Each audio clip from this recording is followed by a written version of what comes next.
ុំត្អូញត្អែជីវិតខ្លួនឯងប្រាប់ទៅអ្នកដទៃបានដឹងមានតែពីរមុខក្នុងដៃហ្នឹងណាគឺទទួលបានផលចាប់ពី20%ឡើងហ្មងរយៈពេលកន្លះខែឡើងអង្គទីបច្ចុប្បន្នស្ថានភាពកំពុងតែតឹងតែងបើយើងយកជីវិតយើងទៅត្អូញត្អែប្រាប់អ្នកដទៃគឺមិនទទួលបានផលឯមកវិញទេទទួលបានតែការមើលងាយទទួលទៅបានការមិនពេញចិត្តទទួលទៅបានការស្អប់ខ្ពើមមិនប្រពីអ្នកដទៃទៅវិញទេអញ្ចឹងហើយ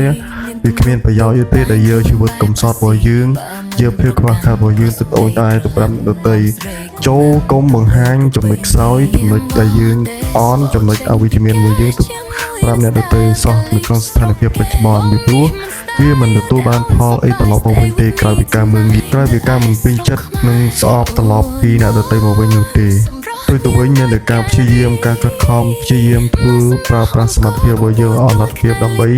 សម្រេចបានអ្វីដែលយើងចង់បានចូលកុំត្អូញការលំបាករបស់យើងទៅកាន់អ្នកដទៃសោះជាប់នៅតែជាប់ដដែល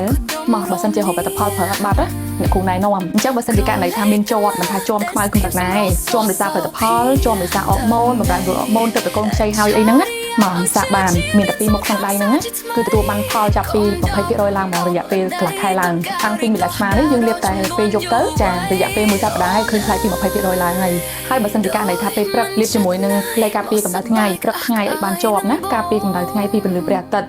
UVA UVB